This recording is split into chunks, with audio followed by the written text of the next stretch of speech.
everyone, sorry it's been a little while, life has got in the way and I haven't had a chance to do any videoing, but here I am back with a book review. This is Moonrise by Sarah Crossan.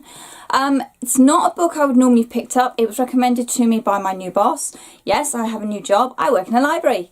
Yay! And he's suggested this one for me. It's not told in normal prose, it's told in poetry form, but it's really clever because the way the poems unravel, it doesn't feel like you're reading a book of poems. You actually feel like you're reading a coherent story that's told in two different timelines and follows Joe, who, when he was 7, had his elder brother arrested for murder, which he always claimed he never did, and locked away. And this story picks up 11 years later when his brother Ed has just been given his execution date. That's right, his brother's on death row in Texas. And it's really raw because of the nature of the way it's told. You really feel the simplicity and the emotions that are in this story, that how he's feeling about this entire situation, to see his brother again after so long.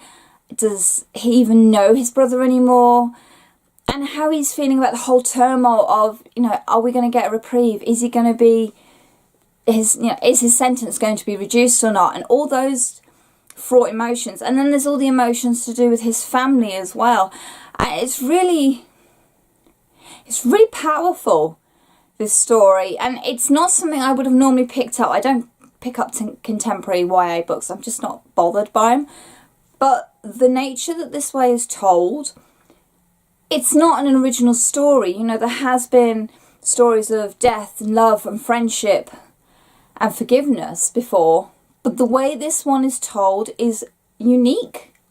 And because of the way it's told, it's really impactful, it really hits you in the emotional punches. And I think it's a really important book as well, because it deals with justice and injustice, and how easy it is to be in the wrong place at the wrong time, and somebody wants to use you as a scapegoat. You're going to be them, and there's nothing you can do about it. So it's very, very thoughtful in that respect. The author actually wrote this after seeing a film, 14 Days in May, which I have to admit I've never heard of. It's not one that I ever studied at school. But the film effectively follows a young man as he's on death row, waiting for his execution. So she wanted to write something that will reflect what's going on with the justice system in America. And I think this does a really good job of showing all sides of it, because Joe meets all sides of it. He meets the prison warden, who is in charge of effectively killing his brother. He meets the guards. They get to know him really well.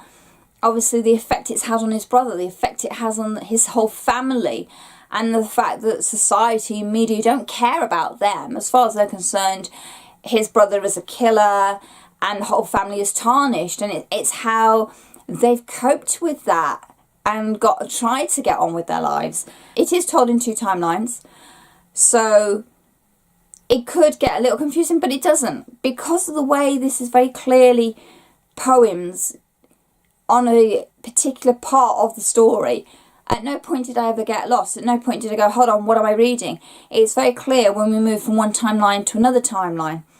The way that it's laid out, because it's written as free poetry, words are used to great effect on the page. When the author wants you to just stop, she'll put a word on a line on its own, and you stop. There's a great bit early on where a character goes through swing doors and the words move across the page like a pair of swing doors would.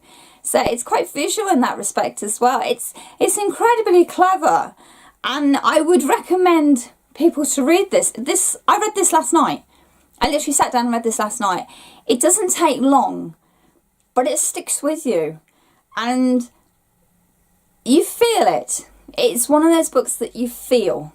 And there's not many of those around that do something clever as well with the way the story is told. So we are, Moonrise. Have you read it? What did you think of it? Leave your comments down below, please. Are there any books out there that you know of that are told in quite a unique style? I know of Illuminae already, but are there any others? Please let me know, because I think this might be something I could go and investigate a little bit more. Down in the description box you will find a link to a small booktuber. Please go and check them out. You'll also find my social media links and the link to my book blog. As always, thank you very much for watching and happy reading. Bye.